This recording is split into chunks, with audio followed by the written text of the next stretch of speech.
नमस्कार, capital TV Uttar Pradesh देख रहे हैं आप। मैं हूं आपके साथ पूजा। जुमे की नमाज के बाद जिस तरह से उत्तर प्रदेश में हिंसा भड़की, उसको लेकर योगी सरकार काफी ज्यादा एक्शन मोड में है। ताबड़तोड़ गिरफ्तारियां की जा रही है। अब ये गिरफ्तारी की संख्या 300 से ज्यादा पहुंच चुकी है। वहीं कई नए नामों पर भी FIR दर्ज की गई है।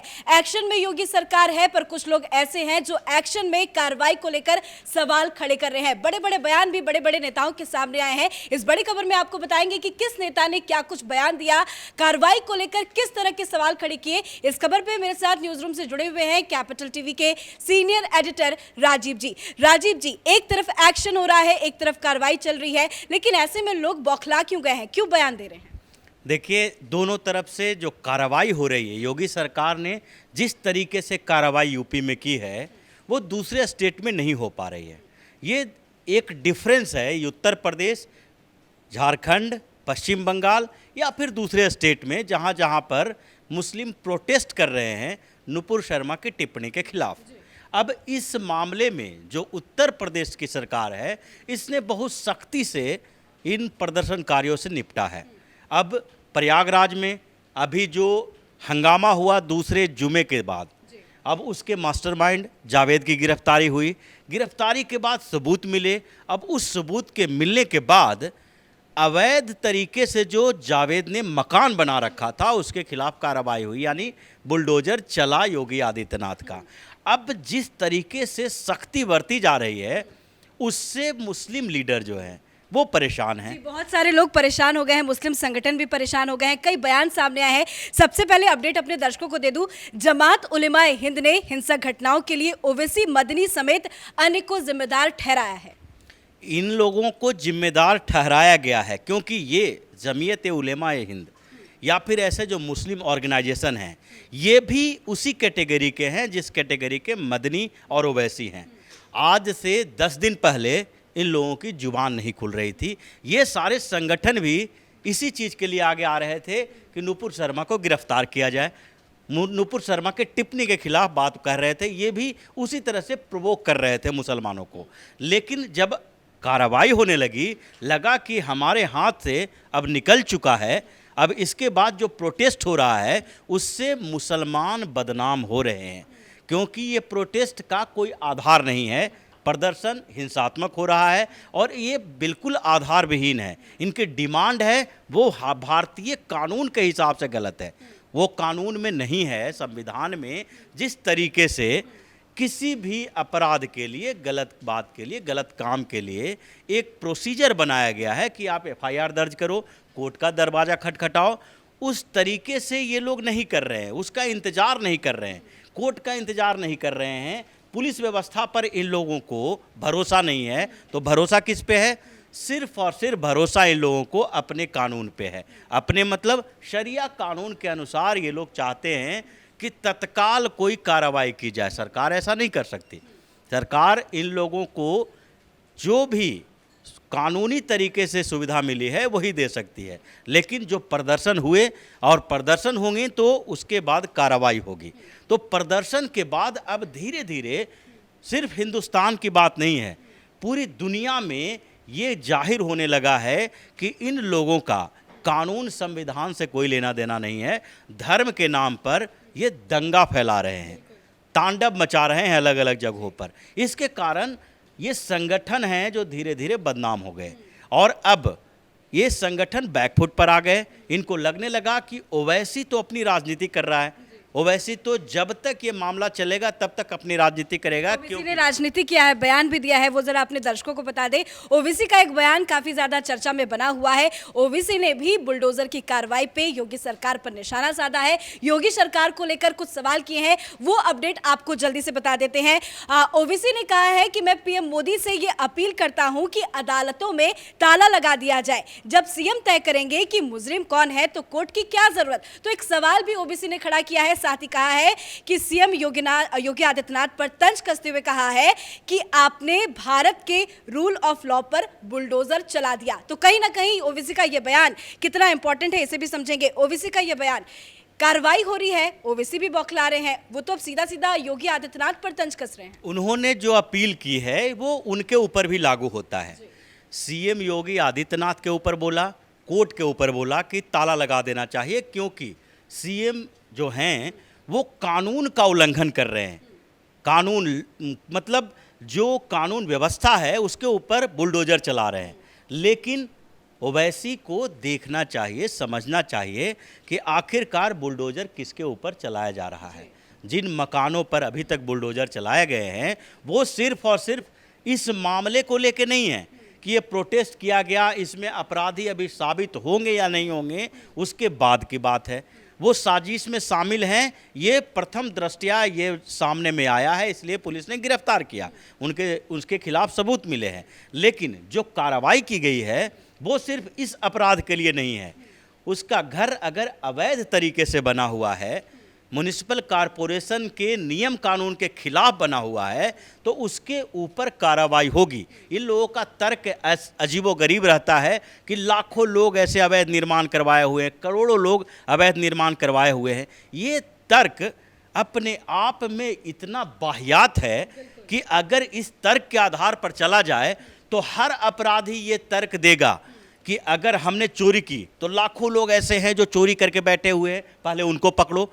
जो सामने अपराधी दिखता है उसके अपराध की, उसके गलत कारनामों की कुंडली खोली जाती है। ये नहीं कह सकते कि हमने अगर ट्रैफिक सिग्नल तोड़ दिया और पुलिस वालों ने पकड़ लिया तो वो सामने में कहेगा कि देश के लाखों ट्रैफिक सिग्नल तोड़ने वाले जो लोग हैं पहले उसको पकड़ो, उसके बाद हमारे ऊपर हाथ लगाना।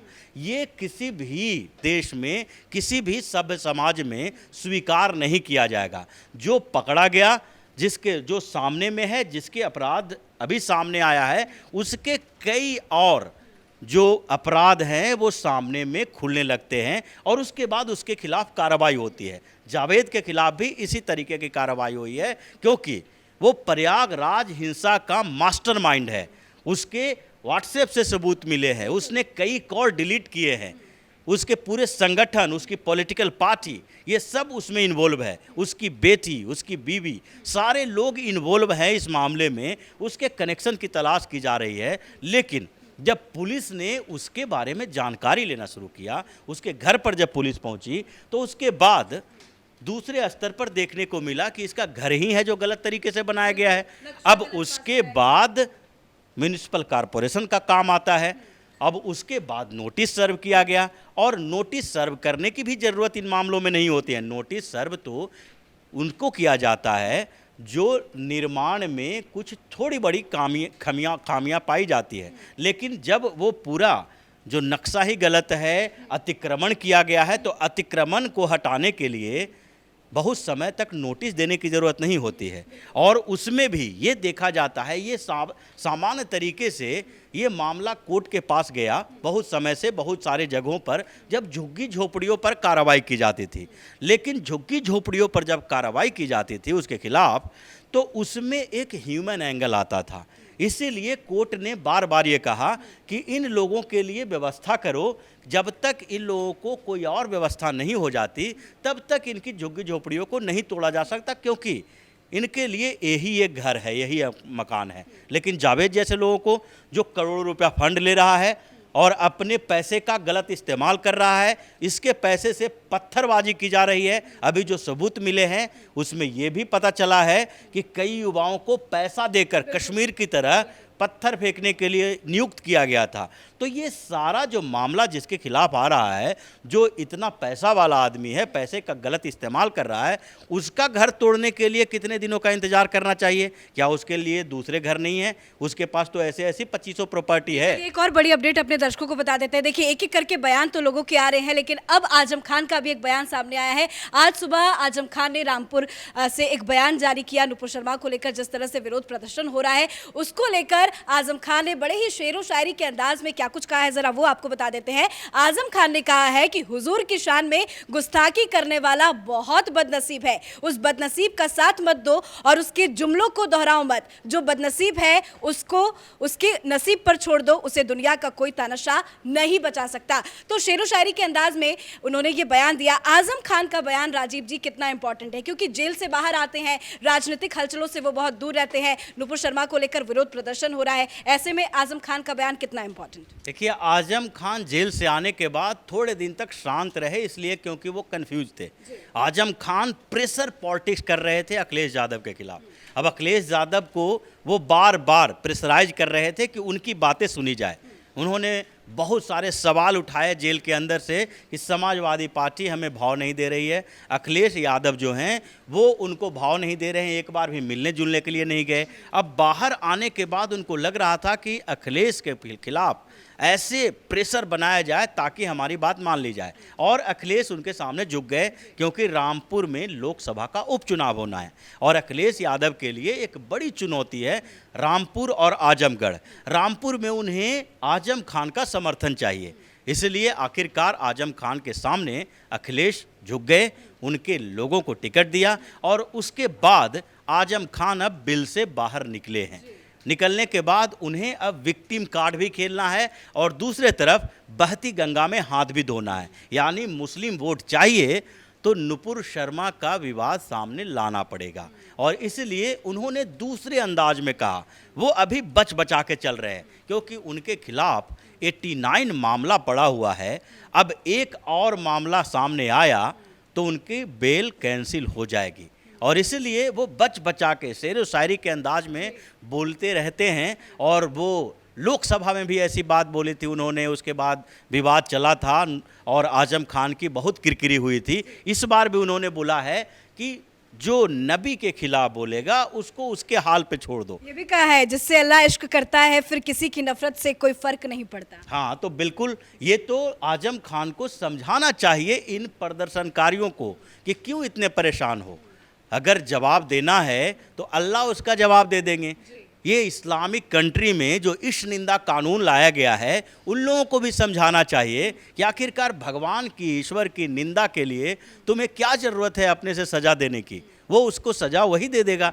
तो ये जो हंगामा चल रहा है उस बीच आजम खान ने बीच का रास्ता अपनाया। एक तरफ वो इस मामले में अपनी चुप्पी भी नहीं बनाए रखना चाहते हैं ताकि वहाँ के जो मुसलमान हैं वो नाराज़ ना हो, तो दूसरी तरफ ये भी नहीं चाहते हैं कि उनके बयानों से कुछ ऐसा बवाल खड़ा हो जाए कि एक और केस दर्ज हो जाए और कोर्ट में जो उनको जमानत मिली है उनके खिलाफ ये कहा जाए कि बाहर जाके ये बयानबाजी ऐसी कर रहे हैं जो प्रोवोक करने वाला है, जो भड़काने वाला है, तो तुरंत ही उनके जमानत खारिज हो जाएगी और फिर से जेल के अंदर चले जाएंगे। तो इसलिए उन्होंने एक बैलेंस अप्रोच रखा है और दूसरी तरफ विक्टिम कार्ड खेल रहे हैं ताकि रामपुर में सपा को कुछ फ़ायदा मिल सके। लेकिन स्थितियां बदल चुकी है और समाजवादी पार्टी आजमगढ़ में भी फंसी हुई है और रामपुर में भी फंसी हुई है। दोनों लोकसभा सीट अखिलेश यादव के हाथों से फिसलने वाले। बहुत बहुत शुक्रिया अपडेट के लिए। तो कुल मिलाकर नुपुर शर्मा एक बहाना है